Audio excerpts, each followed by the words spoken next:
What is up, folks? How are we doing today? We're back. So happy new year. Glad to be back. Last time I streamed was in October, actually right before I had my surgery. So after I had surgery, I wasn't really able to sit at a desk for very long. I had surgery on my leg, and the swelling is still really bad, and even 10 weeks later. So I have to kind of manage that, but I do intend to try and do these a little bit more regularly. So tonight, right before Christmas, I luckily got 2 nights that I was able to do some imaging. I of course did NGC 2264, the Christmas tree cluster, just like everyone else, but it's a cool idea for Christmas, especially like your Facebook friends and stuff like that, and Instagram. So I did that. It was actually right after I got my monochrome camera. So I got an ASI 2600mm Pro. Got a small bonus at work for pulling a project out of the trenches. So I was like, heck, why don't I just go ahead and get a monochrome camera, right? I've been imaging for a while now, so let's go ahead and pull the trigger on it. So this is my first narrowband data. The original build, let me pull these up here.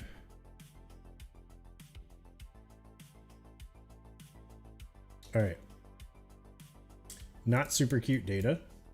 H alpha looks good, of course, but not the greatest data in the world, but we will manage. The original image I did, see if I can find it.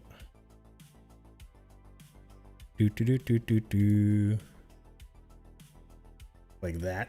So I like went wildly oversaturated in all kinds of crazy colors and stuff just to make it fun for Christmas. You know, I got the star spikes going, looks like a Christmas tree, yay. It was pretty fun, but either way, that's what I did. I wanted to just try. I had been plinking around on YouTube and came across Lefty's Astrophotography, and he does an interesting SHO palette where he mixes the 4x SHO with a standard SHO palette in order to get like kind of a different look. And I haven't done it before. I figured I would just try it here on stream with you guys. So I always delete my a lot of my images after I'm done processing them, so I had to reintegrate all this stuff, and then I think I've gotten to the point where I ran normalized scale gradient on this one just to clean up some of the gradients to see if that helped, because the data is kind of dirty, but we'll see. So I always come up with something to talk about during like long processing steps, particularly deconvolution and denoise. It's a little bit faster with narrowband data, but it still takes a little bit. So tonight I'll talk about my, like, after 16 months of doing astrophotography, for a while not very well, and even now I don't consider myself very good at it, but I have learned some lessons, and you know, in frequenting the forums and social media and stuff and seeing the questions people ask, and the predicaments that they get themselves into, I think we can come up with some kind of good tips for folks. And if any of you guys have any of yours you want to talk about, or what you think, we'll do that too. So let's go ahead and get started. I can't stay up too late tonight, unfortunately, so this will be not an ultra long stream. My wife's away and I have the kids, so if anybody wakes up, I gotta bail, and then they get up super early for school. So let me make sure I have all my things together. Everything is working properly. Gotta be able to check the health here. All right. Oh, here we go. These are unstretched. They're straight out of the integration after normalized to scale gradient. This O3 looks like garbage. I remember it did the other week when I did it. So we'll do what we got to do. First, we're going to crop these to get rid of some of the stacking artifacts. I think my O3 looks the worst with this stuff over here, so we'll use that as our original template, our original crop at least.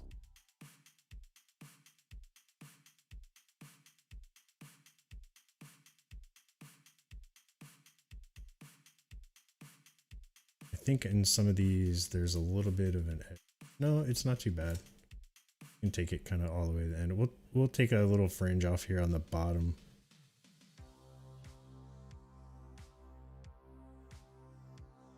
All right, so never make the mistake of pressing like the green check mark, because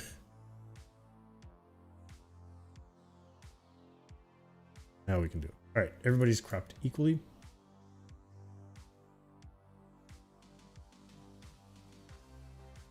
I may have missed some on the corner, but we'll just roll with it. Do what we gotta do. All right.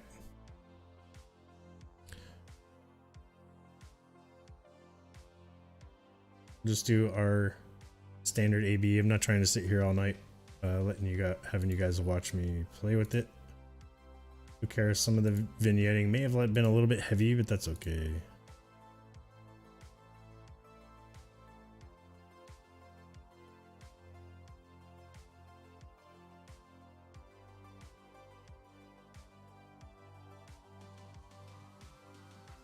This one we don't have to do quite so much,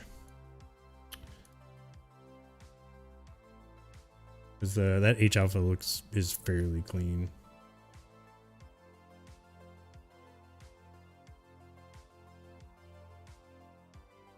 We clean that up pretty.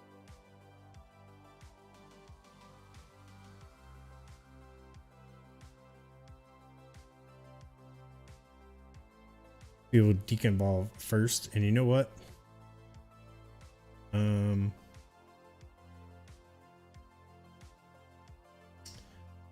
If I remember correctly,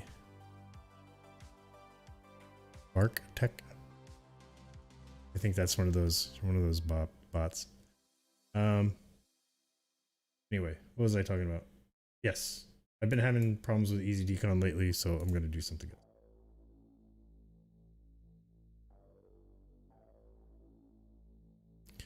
We're going to use Star Exterminator on some clones.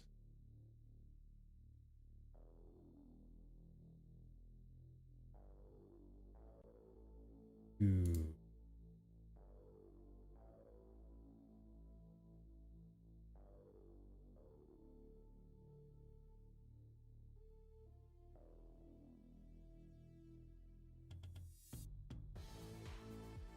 Go ahead though. The bots are getting aggressive, guys. We're getting aggressive. Not something I would have expected from YouTube, but I'm getting it on you get it on Twitch all the time.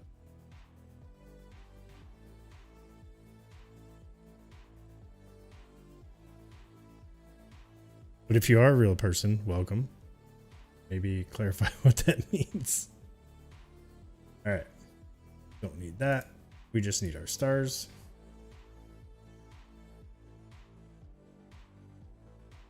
So all I'm doing, I'm using Exterminator instead of StarNet, mostly because StarNet has been failing to get all the stars within EasyDecon. Then you have to go ahead and add ellipses, but then the problem is like the intermediate processing steps don't really work all that well. Or it doesn't do quite the same results. I've found that using just an auto stretch star exterminator image works just fine. So we're going to do that. I'm just going to cut to the chase instead of waiting for it to mess up.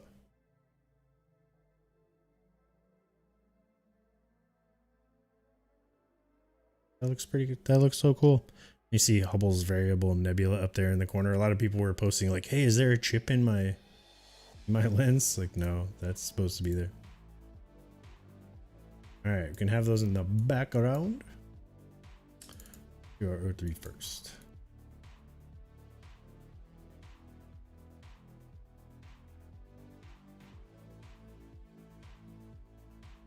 O3 clone stars. Rich. Got our stars covered. Background mask.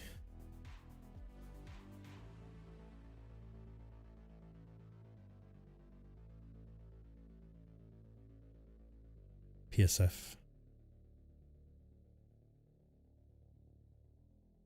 Look at that oblong star. I had terrible guiding. I kind of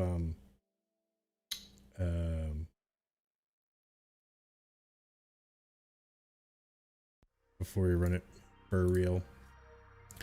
I had terrible guiding those days. Like the weather was terrible. I had to cut out tons of subs for clouds and just random garbage. I was fairly happy with the way that image came out at the last minute. I spent a couple hours processing it just to get it out before on Christmas Eve. So either way, it's cool. So, all right. So that was pretty quick.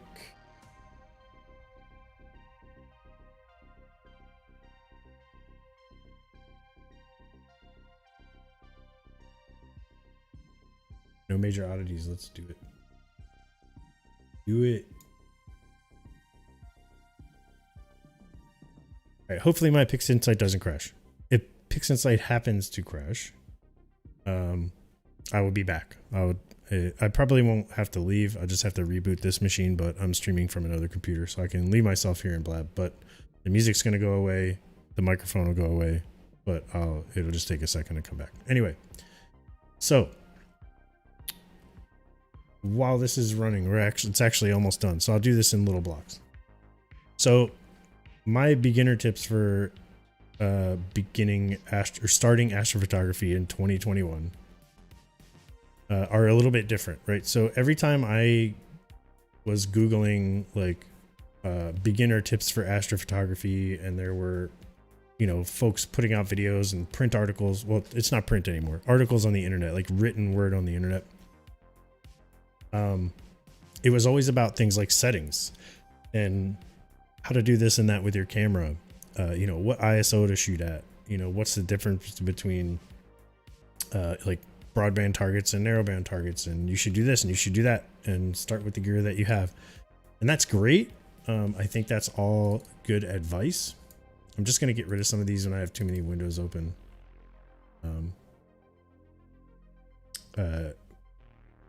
PixInsight likes to complain. Anyways, and I think that's all good advice, but in watching folks that are starting an AP, commenting on the forums, commenting on like social media, like especially in the groups in Facebook, I think there's some pieces of advice that I think would be helpful that don't have anything to do with technical settings. You're like, you know, bits, what the hell are you talking about? All right.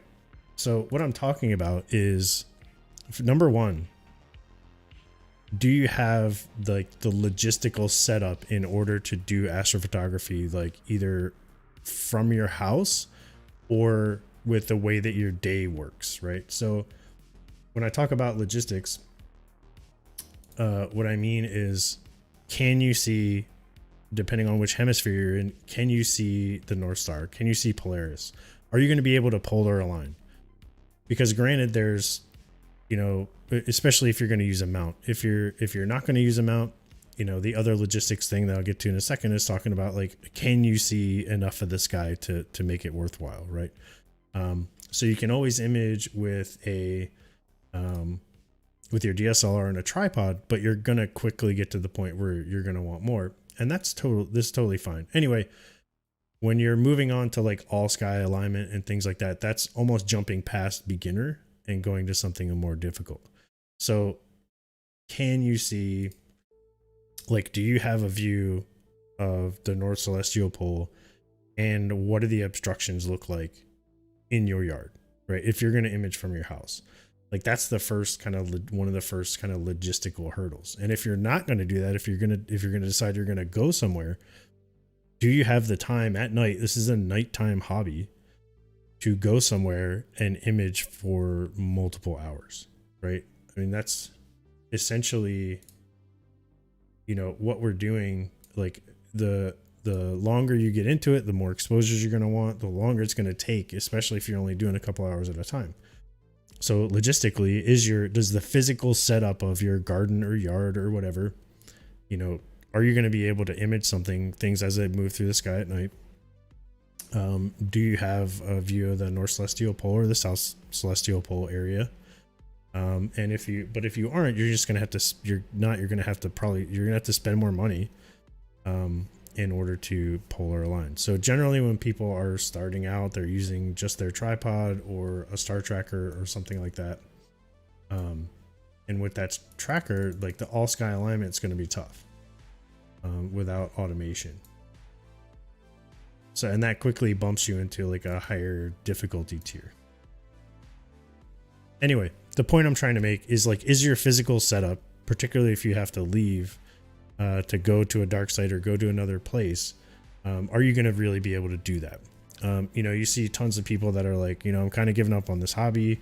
You know, I can't see this, or I bought all this gear and I can't even polar align, stuff like that. So that's kind of the first question is, like, do you have the logistics and the time? You know, and how familiar are you, period, with what is in the sky? All this stuff can be learned. But at least make sure you have, like, the bandwidth, you know, the time bandwidth, and kind of the physical locale where you're not trying to image through like a break between two trees or something. I've seen a couple of comments like that where folks are like, hey, I have, like, you know, an hour where this target is visible and my images don't look that great, you know, before you drop $10,000. So that's the first one. Kind of ask those tough questions, like, is this the right hobby for you based on the amount of time that you're willing to spend on it? Because especially in the beginning, it is very time consuming. There's a lot to learn. And does your like kind of logistics stack up? You know, I think I had been multiple hours into obsessing over, you know, astrophotography techniques and what type of equipment might I need, and what can I do with my camera and my tripod. And then, you know, I was thinking about buying a star tracker after I did some untracked imaging, really just kind of taking my first images of the sky and stuff like that. So then I like had this realization, and I walked outside. I'm like, can I even see Polaris? Like, is there a spot in my backyard where I can actually set this up? And I kind of had that come to Jesus with moment with myself. But anyway, I think those are like the first steps. Like, do I have the time at night, you know, work schedule, you know, my family schedule, etc. You know, is it feasible? So that's the first one. So first question, ask yourself, or first tip is ask yourself if you have, if it's the right hobby for you based on kind of the logistics of doing it. So that's the first one. So trying to talk and do this at the same time is super fun. Anyway, I do O3 already? I did.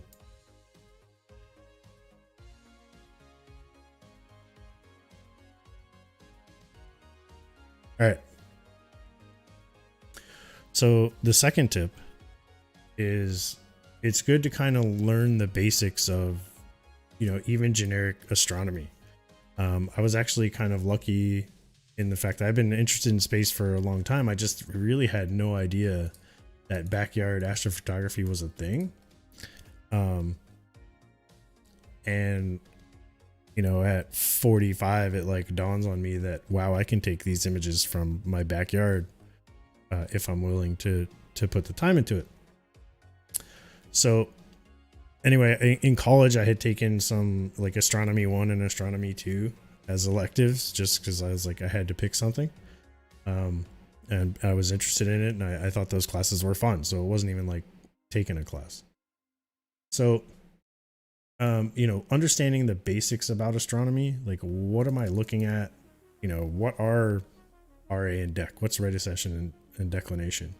What's the difference between an emission nebulae and a reflection nebulae and planetary nebulae, whatever? Like, what are those kind of general themes about what's happening? How do things move? How do we move? And makes it look like things are moving in the sky, etc. So learning some of those basics would be super helpful. Also, generic photography. When it comes to, even if you buy an Astrocam, gain and ISO are sometimes like mentally prepared in the same way. Like, what do those things even mean? How to use a camera, how to basically put the tripod together, like all the basics about doing those things. Not everybody knows that. If you're somewhat technical, it's probably not too hard, especially when it comes to using a computer to do all those things, or using automation to do stuff. Some of those base technical skills are super helpful. And optionally kind of get into visual astronomy, start looking at things and, learning how to find stuff in the sky. That's like a very kind of core function. Granted, you can overcome some of that knowledge with money by buying all the automated things. But in general, like if your things aren't looking the way they're supposed to, it enables you to solve problems a little bit easier. And the other basics are, learning about astrophotography in general. How does it work? What types of tools are used? It's, a long exposure, multiple image plus software, right? So you're doing all this extra stuff in order to get the images that you're looking for. So how does it work generally? And it allows you to solve problems and kind of think around it a little bit easier. So those are like the first two. Like, is this the right hobby for me? Am I kind of set up for success? Number two, also kind of set up for success. Let's learn the basics about, the subject matter that you're working with. All right.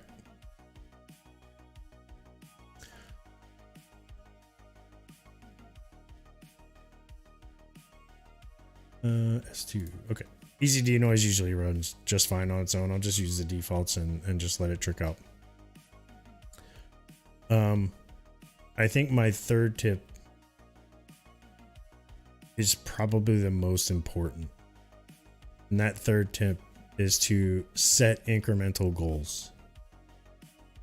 And what I mean by that is like when you first set up your, if you're starting with a camera and a tripod or I think it was, I can't remember who it was. I think it was Nico Carver talking about at Nebula Photos, talking about he leaned his DSLR out a window or something to take it. I think it was him or it was somebody else. That's like kind of self-setting incremental goals. Like, let me get a picture of the sky with a long exposure and then see what I can work with. Or let me take a couple exposures and see if I can stack them, right? So like doing a landscape shot with your camera, setting up your tripod to take an untracked, image of one of the brighter targets, right? Can I actually get something get something into the camera and pull a somewhat of an image out of it? It's not going to look great. My first pictures didn't look great. But in order to stave off kind of frustration, if you set incremental goals based on your evolution in the hobby, it'll be really helpful. You see people, they're comparing themselves to, and this is like almost commentary on social media, like comparing themselves to the stuff that they see on social media and say, why can't I do this? Or it doesn't look right. What do I need to buy in order for this to be better? And it's not really like, doesn't really work like that, right? There's a level of skill involved. So, and again, I'm not great at this, but I've made some cool pictures. I'm happy with my progress over the past 14, 16 months. But yeah, so some of those incremental goals could be things like get a landscape astrophotography shot with your camera. Get it into Photoshop and tweak it. See if you can bring out the sky stuff. Maybe take multiple shots and see if you can stack those and get better images of the sky, like, with the sequitur, like, block out the landscape piece and bring the sky out a good bit. And then kind of getting your gear set up in steps. Like let's say your next step is to buy a star tracker. So you get the tracker, now you have the challenge of polar alignment.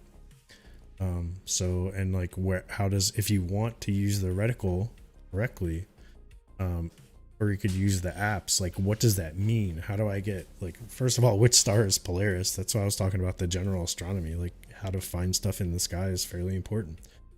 So how do I know that that's what's in the viewfinder? And am I putting it in the right place, getting my polar alignment done? Like once you get that, if you get the polar alignment done, you call that day a success. It doesn't matter what the image looks like afterwards if you do end up taking one. But if you got your gear set up, you got everything polar aligned without managing to knock over your tripod or anything else, that is a success for that session.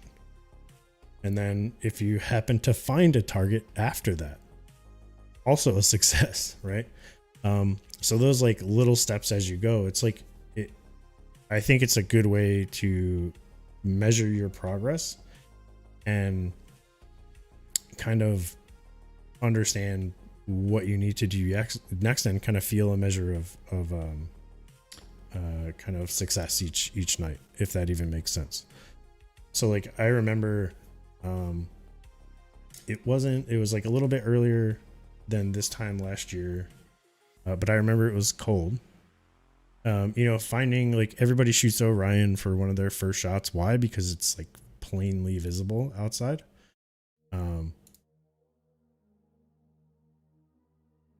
You can pretty much find it with the naked eye. So I got that in the camera really easy, and I did it with my star tracker. I did it with an untracked first with just a tripod, and then I did it with the tracker because I figured, heck, it's a good target, right? And it's my backyard actually faces south. So all those southern transit targets are great for me. So, I'm able to, find it real easy on the viewfinder of my DSLR and start taking some images. Anyway, that was a pretty easy target. My next was another, first set of targets was finding something that was completely dark, which was Andromeda, so M31. So I was using, at that point, I had gotten a Rokinon 135, which a super common camera lens, or a good lens for astrophotography, and it's highly recommended. And I happened to find one on eBay, so I bought it. So I'm like, okay, I've seen all these videos, and again, Nico Carver, Nebula Photos, great videos for starting out, and like how to do it with kind of equipment that you already have. So I followed his tutorials and some other folks. So just finding Andromeda after basically figuring out how to star hop, and of course you're doing it on the tracker, so you have to kind of manipulate everything on two axes, but also not knock yourself out of polar alignment, so you end up rechecking it. I remember getting done and finally finding it and getting it in my test shot, and I'm basically like, dancing in my backyard at 2 a.m. in a, knit cap with a headlamp on, and sweatpants. Nobody's around, but I'm like, yeah, I found it. I'm super excited. They're like, that's a success. The images came out okay. It wasn't great, but that's a successful. That was a successful outing because I found a target that is completely in the dark. Basically by looking at the map, understanding where the thing was, and star hopping my way to it with the camera. All the while kind of managing the using the mount to do so, not just swinging it towards the area. Also a success. I had same amount of trouble trying to find the Rosette Nebula, and then triangulum was really hard. And I have gotten my bottom kicked by that target probably 4 times. My images of triangulum are always terrible, and I don't know why. Anyway, so like finding those were like huge successes. So, little steps each time. Did I actually get some sort of like astro type photo in my camera? Am I able to get it onto my computer and do some processing? When you step up to a star tracker, or, even if you don't, multiple targets, taking an untracked image of something where you don't know where it is and being able to move each time after you take a couple of untracked shots, like those are huge successes. And again, that polar alignment. Now I'm going to find my target. Get your exposures at generally the right time, like getting cleaner data. Taking your calibration frames, getting everything to calibrate correctly. Everything is a win. And if you look at it that way, and don't be afraid of taking the next step, I think setting those incremental goals as you're learning, is super important. It really helps kind of stave off the frustration of a really fiddly hobby. There's no way to really sugarcoat the fact that astrophotography is very fiddly. There's all kinds of there's a million single points of failure. Between even the power that you're applying to your equipment, your camera freezing up, forgetting the rotation setting on your DSLR, like that's overcomeable, but it's kind of annoying. Forgetting to turn off the noise reduction on your DSLR, all these little things can really hurt you. And the more equipment that you get, the more points of failure you have. Your guide camera could be wonky. Your mount could start being silly, like have some sort of mechanical failure. Oil leak on your camera, like all of these things can completely go wrong and hose up your night. So, getting all those basics together and really starting to step through the hobby kind of iteratively, I think is super helpful. And if somebody's like come up with like these kind of, or not come up with, I'm sure, any kind of advice that people give is very similar, but like I said, I haven't seen a lot of videos. Maybe they're not super popular, or I haven't seen a lot of print that talks about this kind of stuff, maybe here and there, but I think these are super important. Like the technical stuff in the settings, that's everywhere, and really depends a lot on your equipment. So that takes a lot of reading. So I think that's my third big tip. I think we're making it through the slow part of all the processing, and we'll get onto the other processing and the rest of it in a second, which is a little bit more dynamic. But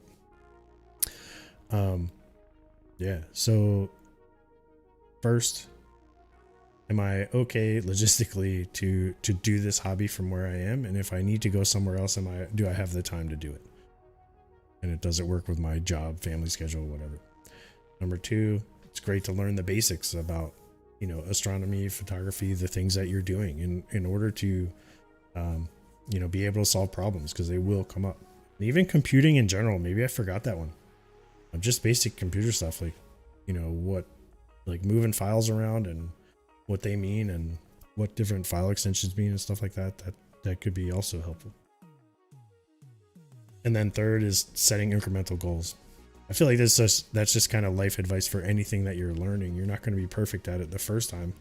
You know, you don't take one tennis lesson and become Serena Williams right off the bat, right? So, but I see lots of frustration, especially on the forums. Like, hey, I bought all these things. I did what this person said on YouTube, and my image does not look like theirs. You know, it takes time, and you got to set those goals. Like my images, I'm disappointed with them on a regular basis. Like I'm not super happy with this data, but here I am, you know, going through it. So I think that's the other one. And we've been flirting with this, with the fourth tip a little bit already, which I think is to be patient. Like those incremental goals are part of the patience thing. It's a little bit more structured than just kind of the advice to be patient.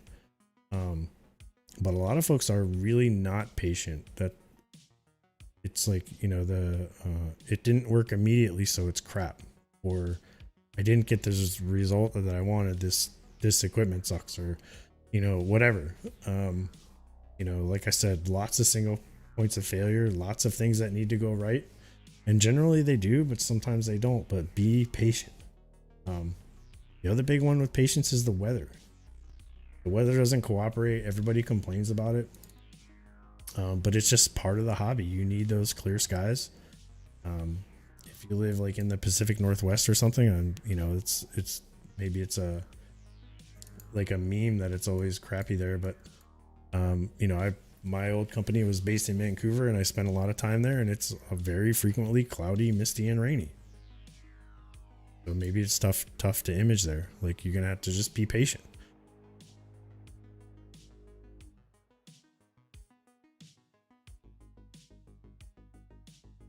All right, so we did our, and I'll come back to that in a second, but we did our deconvolution. We did just kind of running a standard workflow here, just for sake of time. We did our denoise, so now we stretch. And I'll just use the easy stuff for now. See that H alpha looks great for what I collected. This one I think looked really bad with the soft stretch. It's not too bad. Like all this misty stuff over here is kind of going to cause me problems. It's going to turn out real blue, I think, when I do the integration, but we'll see.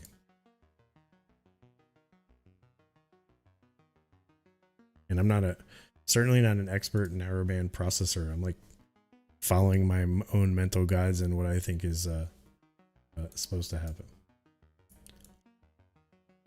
So I need to rename these.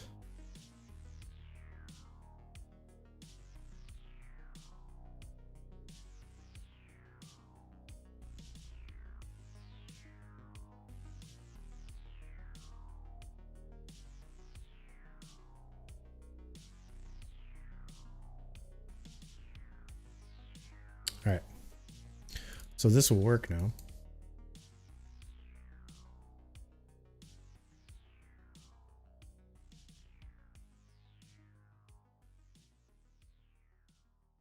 That's about what I expected.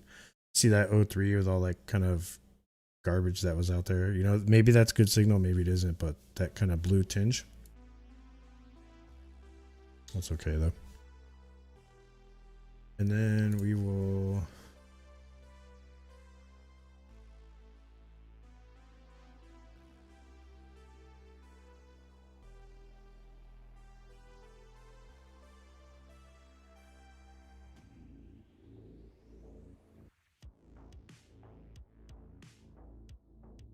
anyway, so we'll combine our other SHO palette, and it's going to come out super green. Then we strip some of the green away.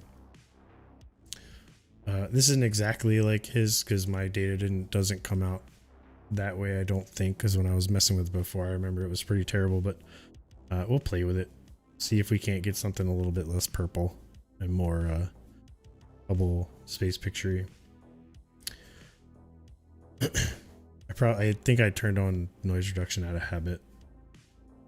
We'll see how that works. Anyway, so patience, yeah. So the weather is going to be fairly critical to manage. Let me try one more thing. Oh, geez.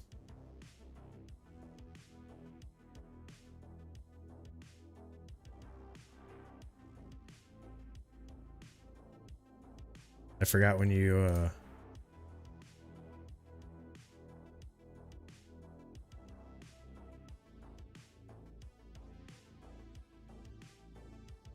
when you use the square, the local, it actually replaced my other image with the new combination. All right, that looks about the same. So anyway, back to our patience discussion. There we go. So that looks like a little bit more like what people are expecting out of like the Hubble kind of image, except it's kind of purple. And that's because that 03 was really strong. What I could go do is go back to that 03 and restretch it and do it by hand. So it doesn't come out so messy, but we'll just roll with it and see how it works. So the deal with with patience, like, so it's like the weather is going to be an issue. Now even just getting gear is an issue. Like, it takes forever. Folks were complaining today about the price hike on the EQ6R. Went up by like $400. So I'd like capitalism in action, I guess. But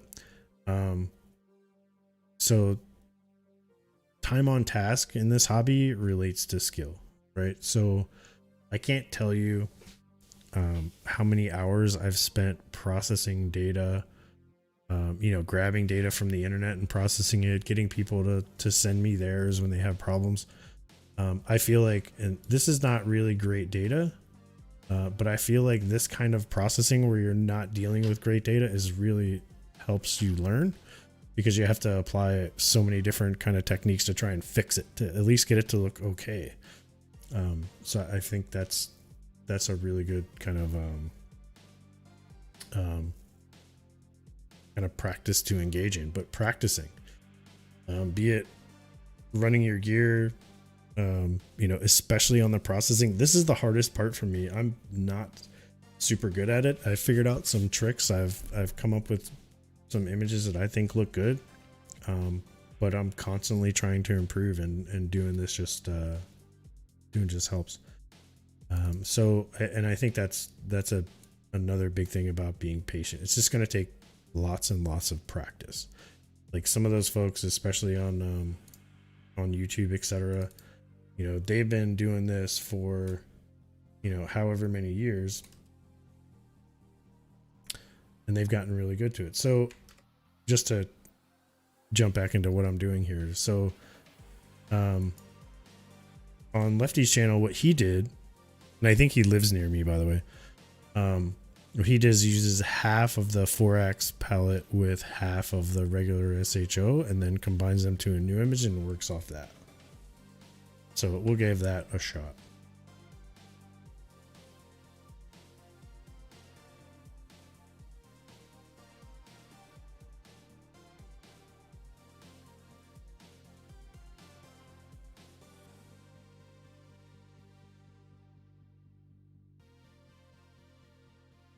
It's kind of interesting.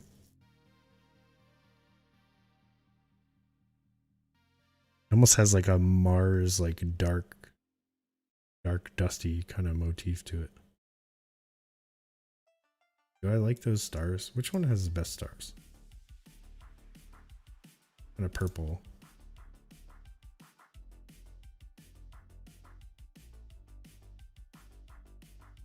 This will be okay.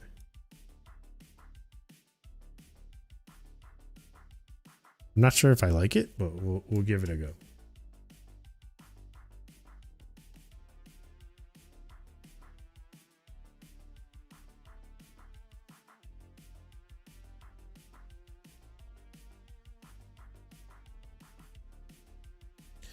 Yeah, for when I do this again, what I'll probably do is not auto stretch that 03.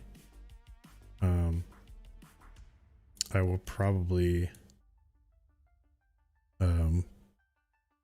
go stretch it by hand so it looks a little bit better. It's not super great right now. Anyway, what was I talking about? Oh, being patient. Yeah, time on task relates to your skill.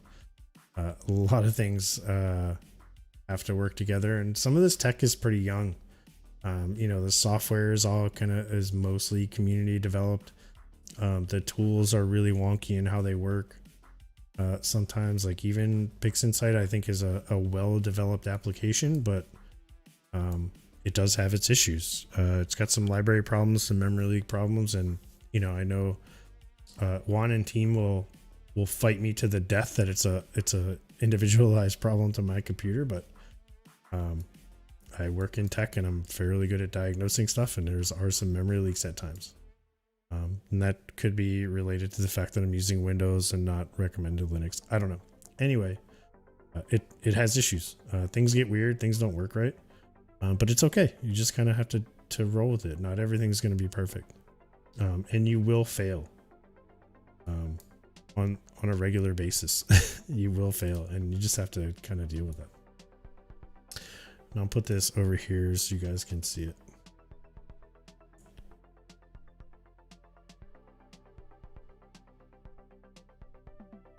Go ahead and bring it up a little bit so you can see what we're working with.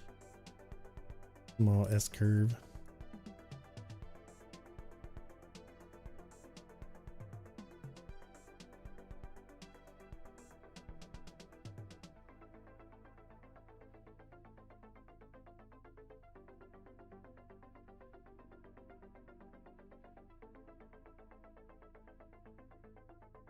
There's a lot of red in there and it looks kind of Marsy.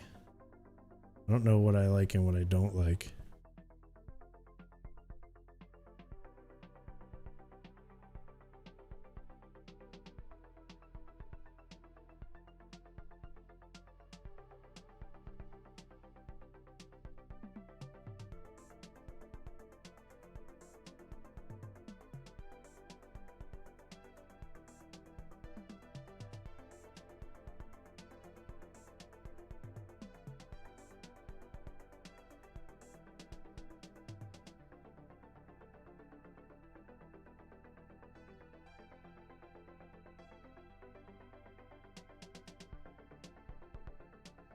There's a lot of that blue in the background that I think I kind of want to get rid of. I don't know. I don't know if I'm happy with the way this looks, but we'll just continue going with it and see how it comes out. Anyway, so yeah. So just to recap again, if you're just joining us, ask yourself the hard questions like, is astrophotography the right hobby for me? Like when it comes to just the logistics of taking pictures of space, are you going to do it from home, or are you going to, if you're going to go somewhere, can you really dedicate the time that it takes in order to do so? Stuff like that. Number two is like learn the basics about general astronomy, and how photography works, period, even if it's not with astro cameras. Number three is set yourself incremental goals. Like you're not going to get, the greatest image right off the bat. You're not going to even probably make it to imaging sometimes, when it comes to kind of setting up your gear and getting it all to work. Number four, be patient. You will make mistakes. You will fail. You will have gear problems. Stuff's going to get screwed up. Just kind of be patient with it. And even just getting gear at this point, like people are waiting 10, 18 months for stuff. Generally it doesn't take that long, but you can find it. But yeah, just being patient. And what's my fifth tip? I don't know if this one should be first, but I think it's number 5 for sure, or it's in there for sure. That is read the manual. I think that's important. Like reading the documentation for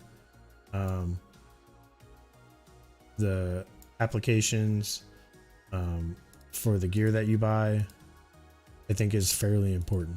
So how do we feel about this like Mars-ish looking thing?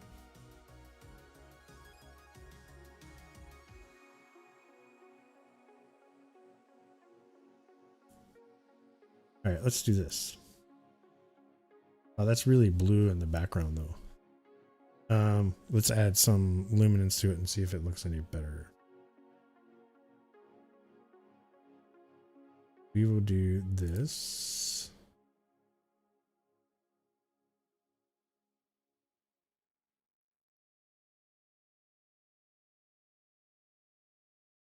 Um, yeah, so read the manual.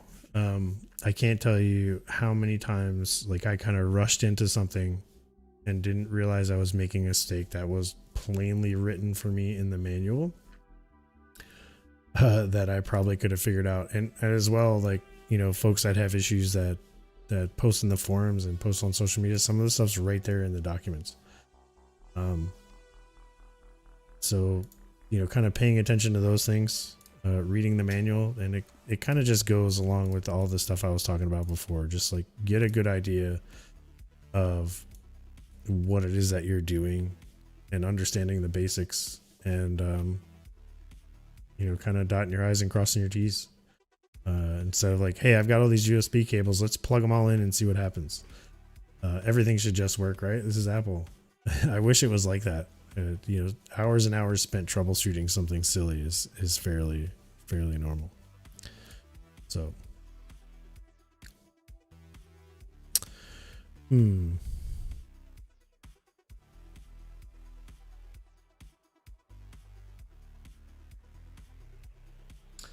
well, it's kind of cool. It's got like this Misty Mars kind of thing going on.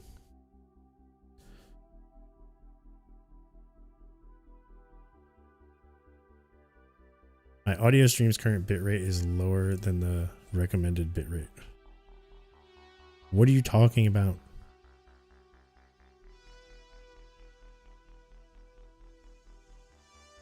Tell me there's no audio in this entire thing. There should be.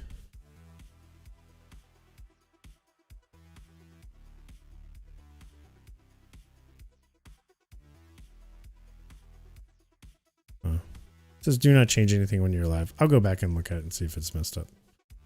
Hopefully it's not. Anyway, do we want to go with that? Let's try and go with that.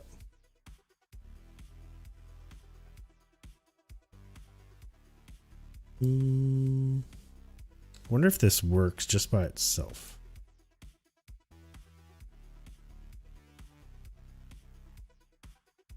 It did. See, they're kind of brown. That's okay. All right. Yeah, so I mean, what tips do you have for people? I think those are like, if anybody would ask me, you know, what type of advice would you give to somebody just starting out? I think those would definitely be my top 5.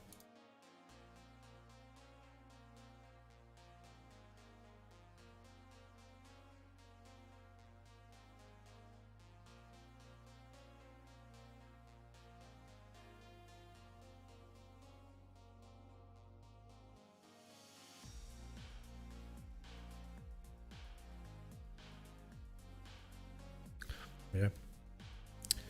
So, and I think they can all kind of roll up and just take your time.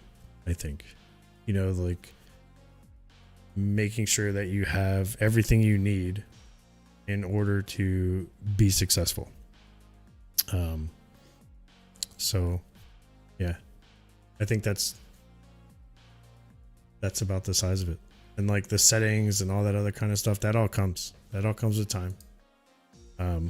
You know, there's countless articles and books that are written on that. You know, I have the DSLR astrophotography. I got the book for, you know, mastering PixInsight. I still refer to it if I have a question on a process. Certainly still refer to that, because it's got, when people say, you know, if you look at everybody's workflow, they put them on YouTube and they're all somewhat similar. Like this is a fairly standard workflow. You know, kind of fixing gradients and background instruction and color calibration, if you're in all those things. Those are all in a lot of people's standard workflow, but that's all in the I think it's Warren Keller in the Mastering PixInsight book. There's a diagram of the steps to take. And that's all fairly straightforward. I guess you just figure out what works. Even the default settings for pretty much everything are almost fine. I'm probably doing this in the wrong step because I'm in the middle of talking, but whatever.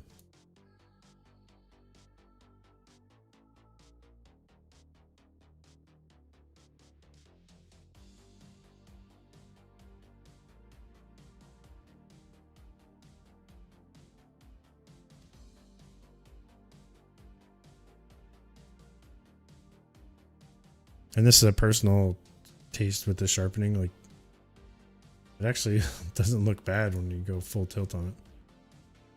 But I usually hover in the 0.25 to 3 something range. Let's go with that one. So yeah. You know, all that information's out there. You don't necessarily have to spend too much time on it. And just write the things down and give them a shot. I think one of the biggest things for me, when I see people post about stuff and when they have problems, it's almost like the analysis paralysis kind of thing. Like, you're afraid to try because you're not sure about something. Like, just go fail. I feel like I'm becoming a motivational speaker. Just go fail. It's fine. See what happens.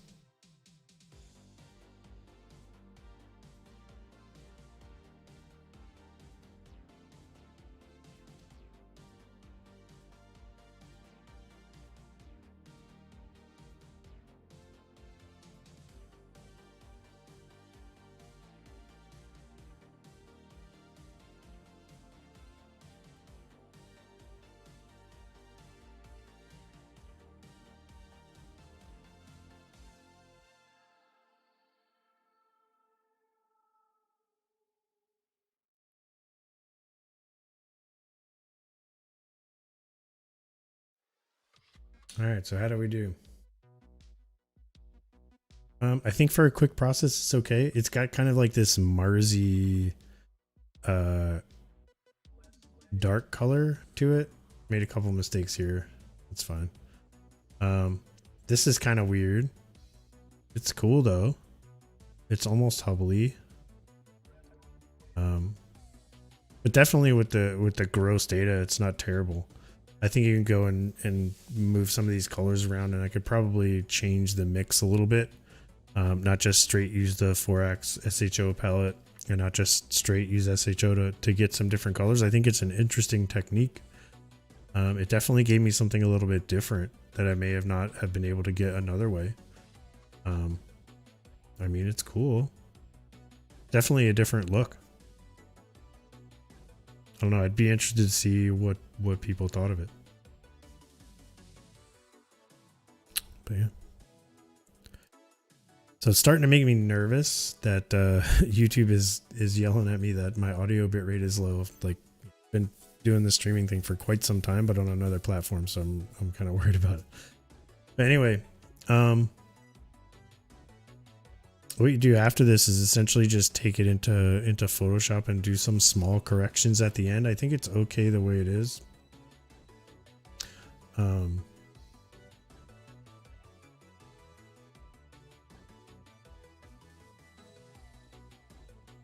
just going to go ahead and save this. And you know what? I'll just go ahead and save this project.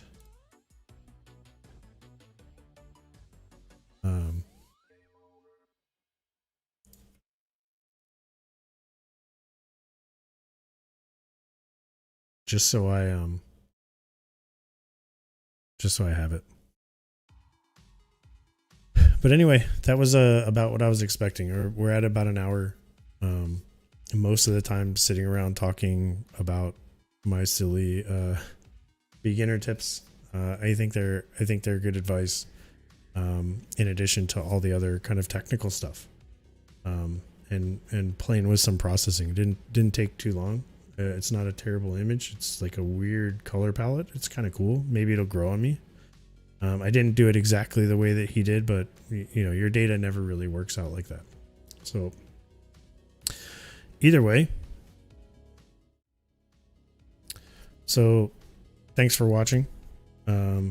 If you're here later on, it was just kind of a quick stream, something I wanted to talk about. I hadn't streamed in a while, hadn't made any content in a while. Figured I would.